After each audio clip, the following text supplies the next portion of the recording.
In 2016, I was down for Bernie Sanders. You could call me a Bernie bro. I wrote that man in the general election.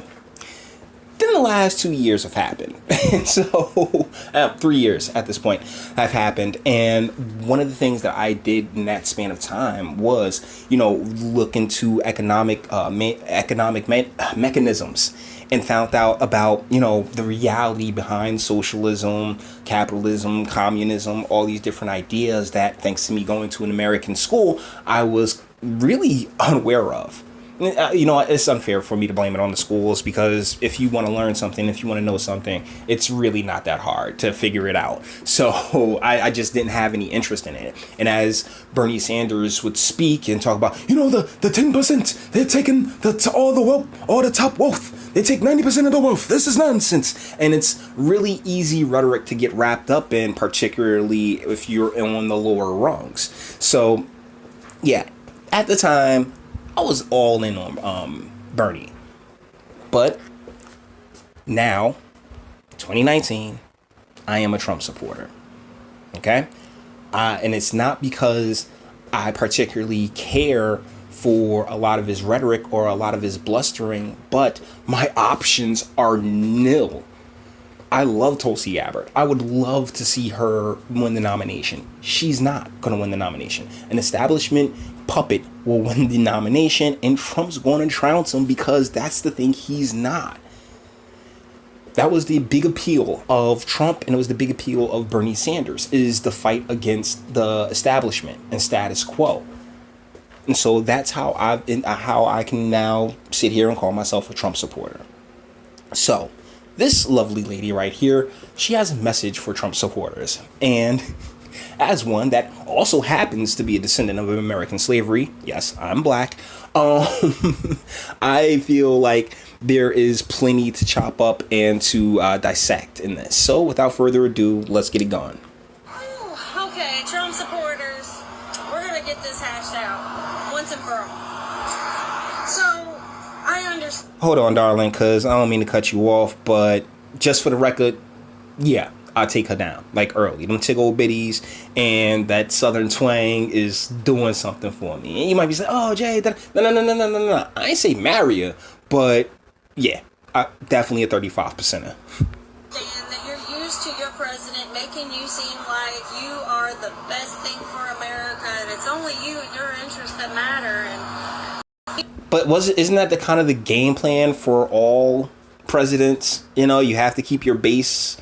You don't have to, but you can keep your base happy. The people that voted you in, you're supposed to be working for them.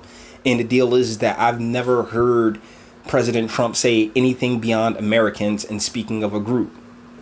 Like, if you're an American, I'm gonna rock with you. And if you're not, if you're one of these other countries, we're gonna make sure that you're not screwing over Americans. And that's one of the things that I've actually grown to appreciate about his presidency. I mean, during the debates between him and Hillary, I was kind of like, oh, he's saying things that I like. He's saying a whole bunch of things I don't like, but when he talks some realness, I'm there for it. Like, in the beginning, this is one of the first debate questions he got. They were asking him, like, Mr. Trump, you say that these politicians are all puppets and they can be brought and sold and everything else like that. How do you know this, sir? And he said, because I do it. At that moment, he started to win me over. He started winning me over back then. It was just a matter of, hey, this rhetoric is divisive. But one of the things that I've learned more than anything else is that it's not about what he says. Because when it comes to Trump, it's better to take him figuratively and, take what he says figuratively as opposed to literally. And that's what a lot of people, particularly on the opposite side of the aisle, do. They sit there and listen to what he says and they take it very literally, which is why we had 3 years of Trump derangement syndrome. Please, ma'am, continue. You're so worried about all these so-called immigrants. They're not taking any jobs that you would even show up for, okay? All right, so you're wrong. Like, you actually are wrong on this. There was I think in Kentucky, there was I don't want to say a chicken plant, because I think it was a chicken place that recently got raided. This happened a few months back.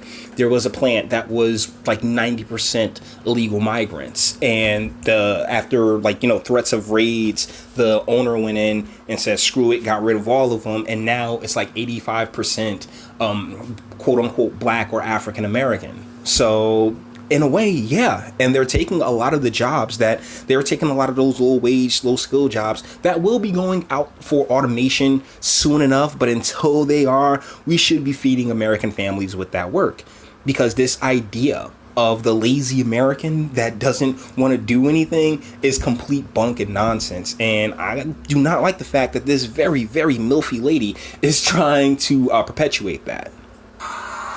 These immigrants aren't any more criminal than your own son who's building pipe bombs in the basement. Okay, darling, here's the deal. The illegal ones are. I'm sorry. When you enter the country illegally, you, by definition, are you are illegal. You're partaking in criminal activity by entering the country illegally.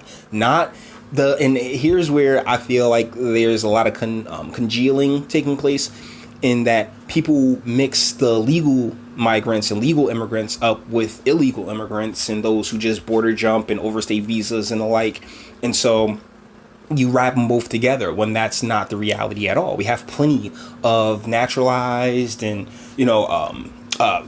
migrants and immigrants and people from other countries that come here to live all the time, and they can assimilate. And honestly, one of my favorite parts of my childhood is that I come from a high immigrant count municipality, that I grew up with them. Some of the best people I've ever known in my life. Not even kidding. But they are here legally, and that's the big difference. Also, am I the only one picking up a ton of smug off this chick? Like, she's the pipe bombs your children make in the bay. How many times is these, yeah, Columbine was a thing. We do have shooters. We do have our own issues that we need to work out. But that doesn't detract from the fact that a lot of these migrants and immigrants are coming here illegally, and that needs to be squashed. Okay? What your president is doing, he's feeding off of the racism. The small amount of people that actually hold racism in their hearts to this day. If you got hate in your heart, let it out. If you don't like Will and Grace, there's nothing wrong with you. There's something wrong with Will. He's a homosexual. Dave Chappelle, legend. Anyways, though, hey, ma'am, that hate isn't small, all right? I don't believe that it's a tiny bit of hate at all. I believe we all have prejudices. I believe we all have biases. I believe that there are we have ways to go, but ultimately we're at probably the best point that we've ever been, seeing how I can sit here, call you Milfy, talk about how I'd smashed and tickle bitties, and I'm not getting strung up on a tree by like Emmett Till did, right? So to pretend as if we still live in 1920, 1930 is disingenuous. He's feeding off of them. He's trying to create panic, trying to make you white people feel like, oh, in order for us to be relevant, we've got to follow this guy, or we're just not going to have a country anymore. But here's the deal. When you have people on the blue team, on the Democratic side, sitting there boasting about how, oh my God, yeah, we're going to wipe out all these white folks. They're like, bruh, we're here to live together. We are trying to make it work together. Not we want to, elevating one should never require the de-escalation of another. It really shouldn't. We can elevate both at the same time. And that's what the country should be striving towards. But you have a lot of people who have been very antagonistic, which is why the Richard Spencers of the world exist, because you've gone out of your way to antagonize. And back in the, I want to say up 60s, 70s, maybe, I could get it. But here we are 40 years later, and there's a lot of people who still carry and maintain that mentality, which isn't helpful at all.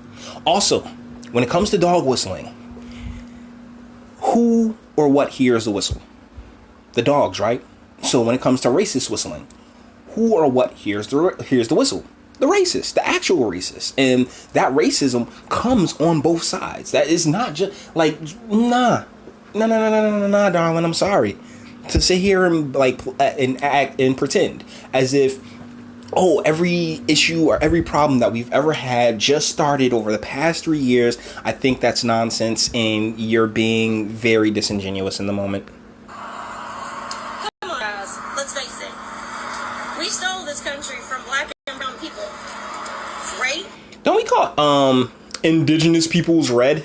Like, I mean, isn't red the Crayola Cruz description for the indigenous people? So let's be real. Unless you're talking about like San Diego or like, you know, like Southern California, those places where honestly it's still Mexico for the most part. I lived in San Diego for a while and I'm like, man, do I live in Mexico? Do I live in Mexico? No. It says California on the license. But the deal is that all of these things, all of these situations were hashed out before we were born, before we got here. We inherited this mess. We aren't the ones. We aren't the generations that drew the lines. So to pretend as if, you know, anybody currently living should really have any kind of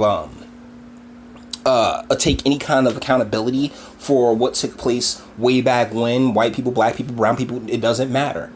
I'm strictly of the belief of personal responsibility, meaning that I'm not going to sit here and judge this lady for something that another Caucasian person did, like, you know, that she doesn't even know. That doesn't make any sense. It's one of the reasons I get frustrated with these stories of, you know, people of color. Oh, God, I hate that term. Beating the crap out of Caucasian people and talking about, oh, yeah, this is for slavery. This is for this, that, and the third. Let me tell you something. I've used that as a joke when I'm having sex with white women. Okay, that's it. Like, yo, each stroke is a stroke for freedom, you know? Like, that's my thing, but it's never coming from a malicious place. And trust me, it's a hurt, but it's a good hurt for her. Okay. Murdered, killed, broke up families, sold their children, and abused them even more. Yeah, but it continues to this very moment. And what do migrants have to do with that? That's my question. Like, migrants have absolutely nothing to do with that. This country is so full of people who have no connection to the history of this country that really, like I said, once again, it's impossible, at least from my perspective, from where I sit, to place that type of blame on anyone outside of those who committed the atrocities. All in the name of this great country, America. The country is... Oh, didn't it? Worked out pretty well. I mean, you sit here on the internet using all your free speech and being all womanly with them tick old bitties. Come on, darling. Never been great. You have to oppress, murder, rape, and steal anything from anyone else in order for you to have something does not make you great. But once again, you're talking of circumstances like the game got played. Conquest was a thing. Like, how do you not get this? Conquest was a thing. And at the end of the day, the chips fell where they landed. And it's still going on over there. If you want to sit here talking about oppression and all this other nonsense, then by all means, take your happy ass on over to the Middle East. Go on over to Libya. I think I spoke of this in another video. Actually, I've spoken in the last video. If you are so upset and butthurt about slavery and all these other things, take your ass on over to Libya where it's taking place right now and go free those people. Here in America, we're doing the best that we can.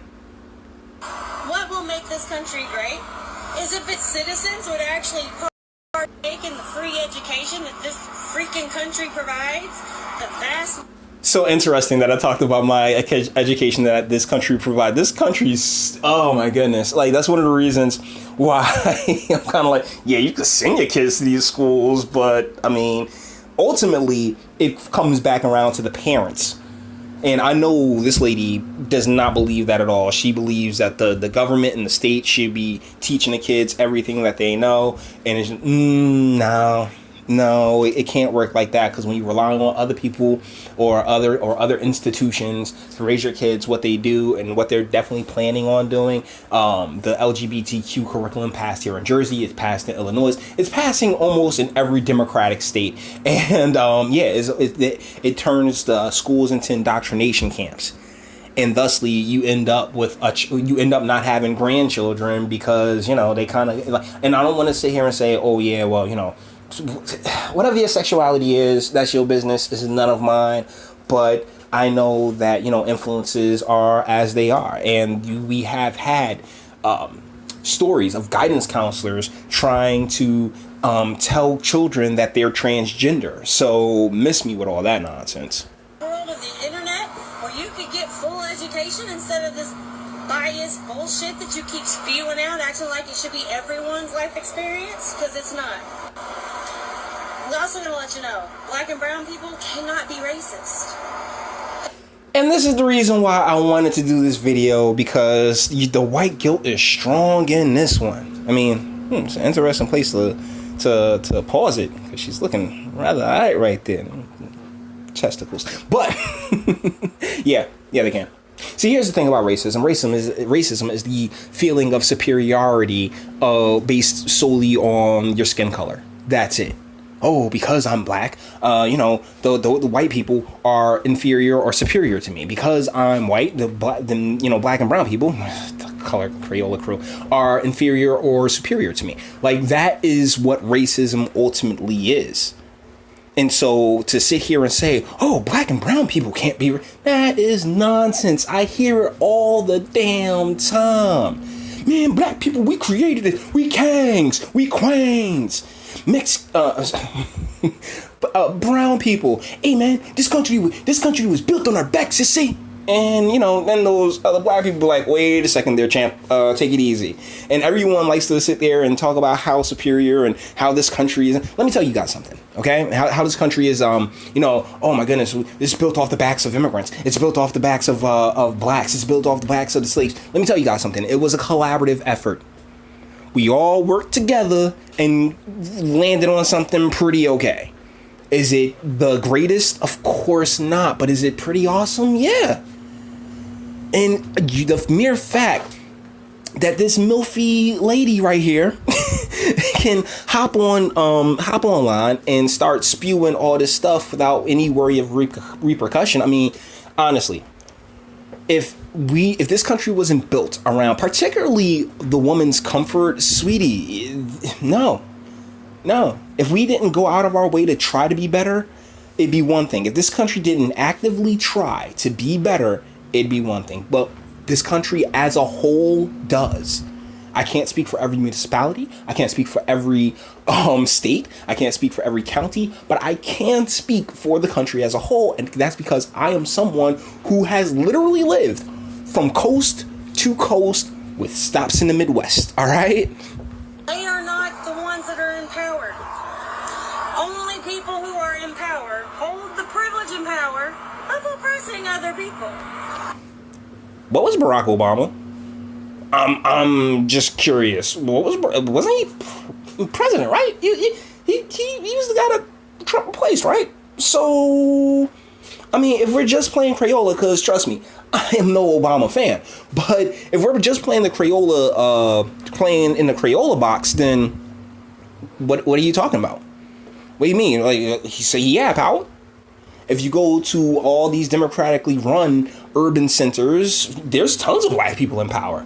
Black, black, brown people make up most of the police forces in these areas. They make up the city councils in these areas. Those are powerful. Those are actually, in many ways, more powerful positions than a president.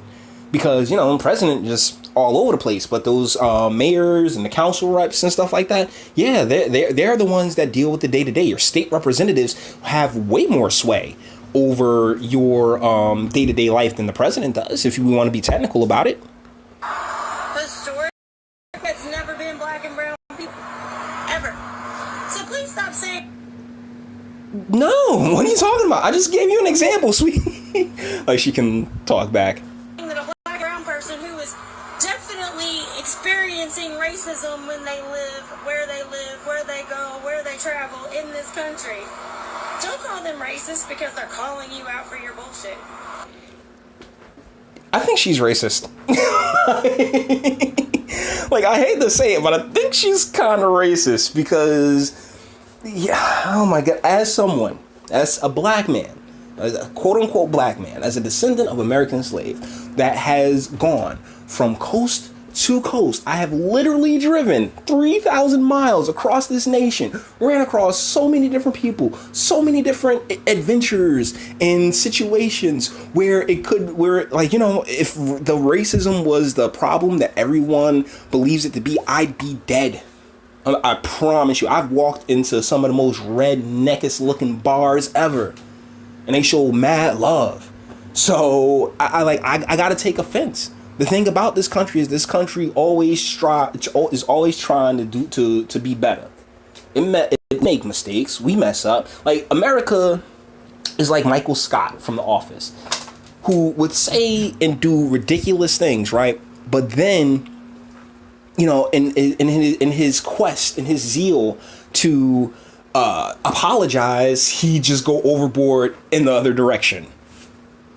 Don't call a black or brown person racist when you're complacent with the racism that's going on. That makes you a racist. You should not be okay with the fact that police force are killing innocent black people because they fear them. But any white mask... Oh my goodness, where's she from? Like, that's the thing. In certain communities, I can see where that might be a problem. But the deal is that particularly in our urban zones where you know, a lot of our people of color, quote unquote, say these places were set up to be prison farms, not to murder these people, but to get them into jail, because that's where they hold the most value. And trust me, this is not something that is relegated simply to black, quote unquote, black and brown, white people too. It really doesn't matter. It's more of a socioeconomic thing than it is a color thing. It's a class thing more than color. So, lady, come on. Murderer gets to live, gets Burger King on his way to the station house, gets excuses. She's talking about Charleston, and she's going to feel some kind of way, and this is really where our media has failed everyone, because look, every single circumstance is different, from El Paso to Dayton to Charleston. These are all different circumstances, and in most cases, when police can take the person alive, that's what they're going to do. A, prison farm. B, answers. Always with the answers. They'd much rather take someone alive, particularly those who do the mass shootings and stuff like that. They'd rather take them alive so they can get answers, because people want closure.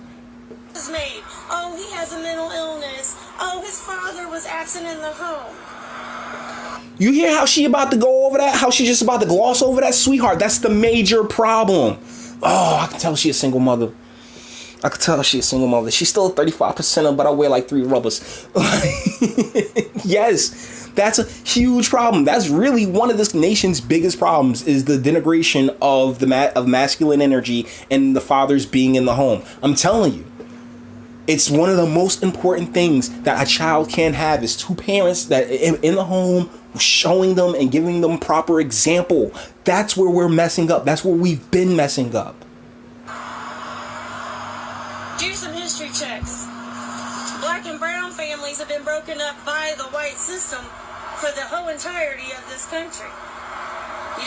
So white families, anybody that commits a crime, lady, anybody that commits a crime will be taken away from their family. Sad as hell. We know it's about the prison. We know it's about the prison farm. But the deal is that now to turn around, because I'm pretty sure that she's one of those types that'll sit there and cries for the children at the border and everything else like that. So going through all of that, why are we expected to have any type of empathy for those families over there when they aren't even our American brethren? Don't see them mass shooting anybody. Just saying. Ever take a trip to the hood? Because, cats get shot every day. No, it's not in a mass shooting, which counts as 4 or more. And there's also a meme going around that has, all the different 4 or more shootings. It's talking about calculations, but there's a lot of black and brown faces on there, too. Ma'am, I can't help but feel like you're a bit of racist yourself, and you're projecting like a motherfucker right now. It's not any of those issues. It is directly a white supremacist issue. And before... Oh my goodness. You milfy lady, you. Deal is, I'm not denying that there are white supremacists, but I also cannot deny that there are also black identity extremists. There are, all these things, there are people that do hold these mentalities. And you want to know the thing that would go furthest in, really crushing these types of things? Better families, better homes, where we're teaching our young how to be good to each other via example, not this, oh yeah, let's break up the family, give these kids no direction, no guidance, and expect everything to work out. Because guess what? It's not working out now, is it? Or you white people call anyone else, claim someone like me is not with our own. Honey, I have never been in the habit of going along with a motherfucker that was wrong just so I could be part of a group. No, but you will go along with the people who are wrong to make yourself feel better, and because you're really a low information voter. You base everything that you believe off of emotion, which is a sweet thing, which is really one of the more endearing things that women offer, which is why most women have a man to sit there and make sure that they are not going to run themselves in a lot of ways. And don't call me sexist for this, but in a lot of ways the man's role is to make sure that the woman doesn't put herself in danger. That's a whole protect and provide thing. It's a part of biology, which unfortunately we've stepped away from as a nation. So you're right. If I encounter anyone that's of my race being a whole entire retarded bitch like you racist people, hell yeah, I'm calling you out on it. Gonna educate. But that's the thing, because what makes you think that we can't speak for ourselves as people of color? Oh God, I hate using that term, but as people of color, what makes you think we can't speak for ourselves?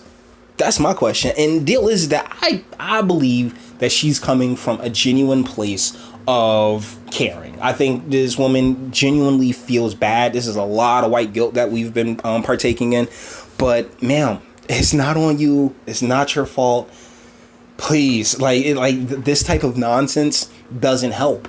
You sitting here oh, I'm gonna stand up and be a great crusader for these people who, I'm pretty sure there's I'm not sure. I know that there's tons of ignorance that ask for, white people, yeah, you gotta stand up for us. You gotta stand up for us. Well, they weak and they ain't had a father. So really, there's just a gigantic gap of masculinity flowing throughout this nation. If I have to fight you, I'll fight you too. I can do that too. But what we're not going to do is try to turn tables on people that have never, ever had the position in this country to be what you are. And that's But what are you talking... See, this is what I hate about all the, this is the first black this is the first female that. It's okay, we passed the point. There is real, and they do it for the most simplest shit too. That's the first black person to own 12 McDonald's in the 3 mile radius. That don't help nobody. You're not helping. And Milfy Mama, I gotta say, you're not helping either. Look, I want you to be okay. I think that you're a sweet lady. You're coming from a place of genuine concern. It's just that mentality that you have is far more racist than those who would say, yeah, you can think for yourself, you can speak for yourself, go do what needs to be done, right?